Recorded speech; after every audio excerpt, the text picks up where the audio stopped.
Hello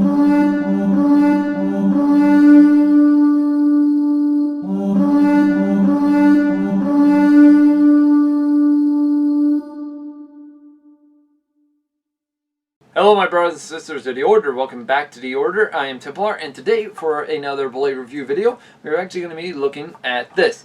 This is a Roman Pugio. Now in truth, this is a wooden Roman Pugio. Why a wooden handled version? I kind of wanted to go with this for many reasons. I'll get to them very soon. Now in truth, this is actually from Windless Steel. Windless Steel manufactured this in a very good price. As well, the wooden handle is, well, technically its name is known as the Wooden Handled Dagger, or Roman Wood Handled Dagger, which I don't know why it's called that. I just call it the Wooden Handled Roman Pugio. And in truth, its overall length is 19 inches and 1/4, and as well, its blade is 12 inches and 1/4, while its weight is 13 ounces. Its point of balance is actually around 2.4, I believe it was. So you're right about there. So yeah, that's really good actually. Its thickness is actually of 4.3 to 3.3 millimeters, and as well its width is 4.8 millimeters. Grip is 3 3/4 of an inch, and as well its, well, pommel is a nut, meaning it's a screw-on cap, which I really don't like that at all. I don't know why, I just don't. Now, in truth, why did I buy this weapon in general? Well, kind of obvious. I'm using this for the Roman legionnaires, but not just the legionnaires, but even the Spartans. Now, why the Spartans? Kind of obvious. The Spartan hoplites were famous for using a short sword near identical to this length, meaning I can do the stab formation. Now for all I need now, that is the hoplite shield. So yeah. Yeah, I'm just waiting for that. Now in truth, actually, let's actually get into the history about this. Why did the Romans use a dagger this long? Well, they would use something this long, for example, in case, say for example, they lost their main weapon, the sword. Now here's the thing, many of you might wonder, Templar, how the hell could you lose your sword in the middle of a fight?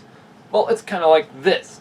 Say for example, you're fighting in whatever, and in the process you stab, stab, stab, and guess what? You get stuck in somebody, and in the process he falls down, you lose your hand grip on it, and guess what? You don't have a weapon on you. And you're going to have to worry about the next warrior coming at you. So what you do? Well, that's easy. You grab your dagger and start stabbing. Now, that's actually really cool, because that's how the Romans would have actually fought. As you can see, I actually put this point of view. They would have actually done this nearly identical to the same as the Roman gladius. They would have done a stabbing formation. Now in truth, there are many versions of the Roman Pugio.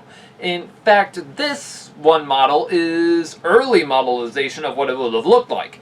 In truth, it would have then turned into this model right here. Why would it have turned from this to this? Kind of obvious.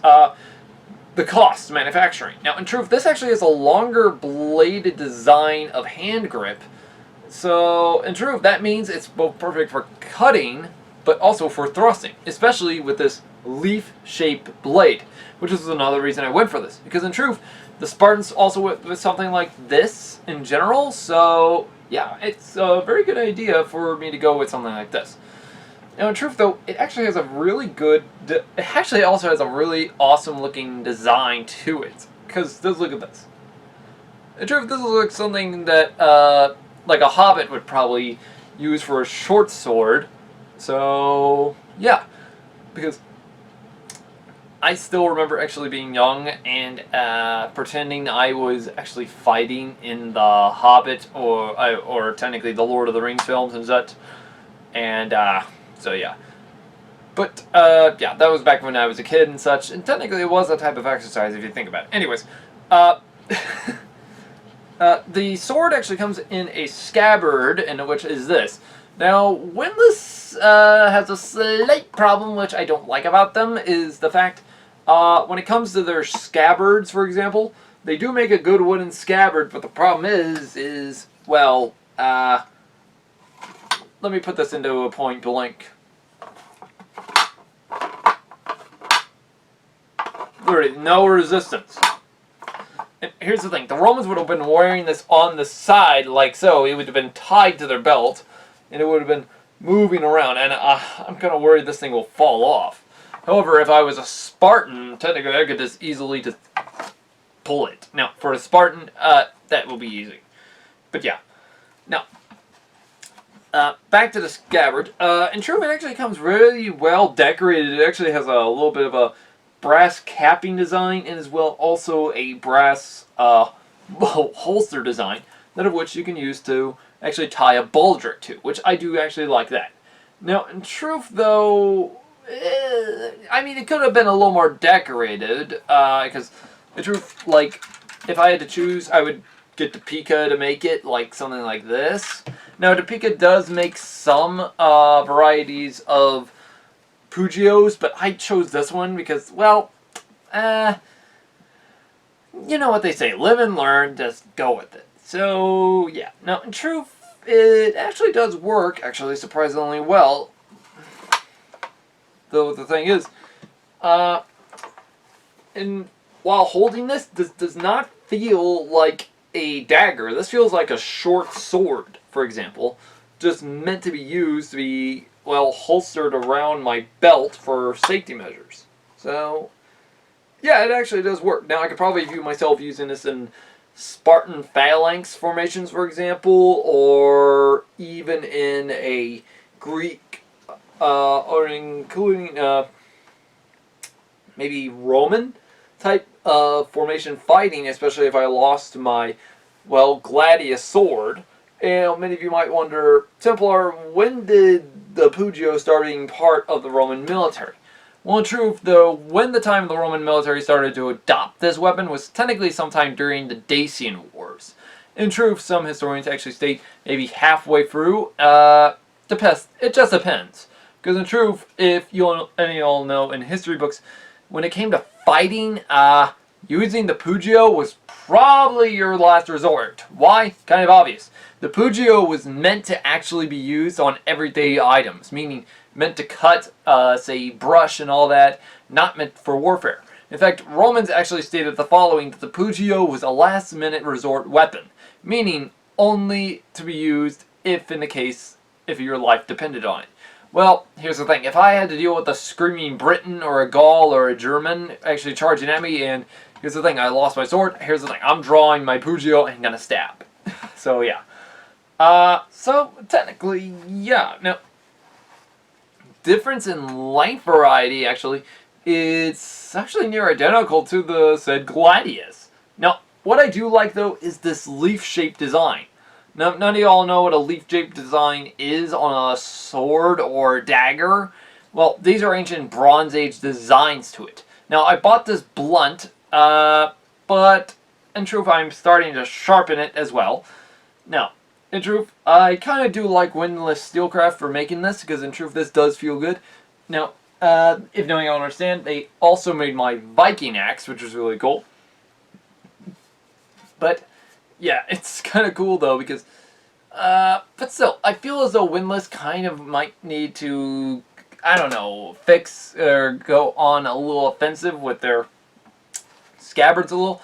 Because their scabbards are easy to draw a sword out from, which is good, but the problem is, it's not so good if the elements get to it, and also if it falls out. So, a little bit of a message to windless. You might want to, well, yeah, you hear that? Yeah, because every windless steel sheath is kind of like this. They might want to add some resistance to keep it in place, because I'm kind of worried this might fall out soon. But, yeah, I might need to tinker it with it a little bit, maybe, I don't know.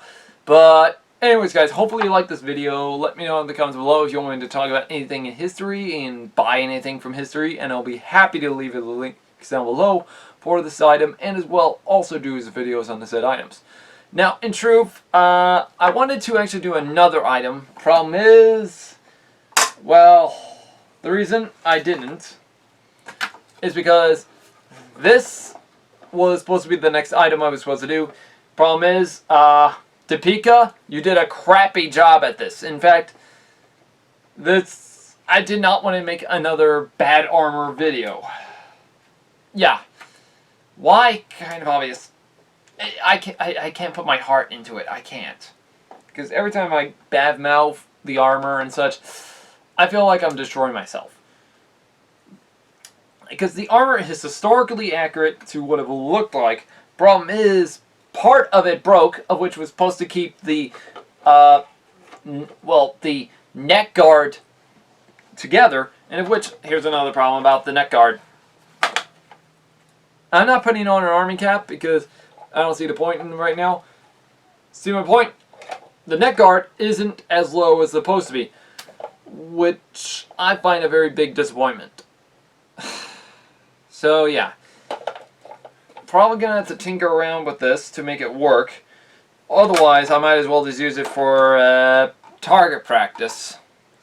So yeah, but if y'all want me to talk about this in a history video or a review video, let me know in the comments below. I'll be happy to do so for y'all, but I'm probably gonna have to get myself drunk first. And here's the thing, I don't drink. So yeah. Oh boy. But anyways guys, hopefully you like this video, like and subscribe. Also click that bell button for notifications. And as well, so that way you all know when the next video is coming up. As well, also check out our Facebook so that way you know which video is going to come up and when I'm going to be actually planning on posting it out. And as well, I placed some other items and such on there on Facebook so that way you can understand on our Facebook page, you can actually understand more about this. Anyways guys, this has been Templar. Have a great day, and hopefully to see y'all in the next one, and hopefully see y'all join the Templar Order. Anyways guys, this has been Templar. Have a great day.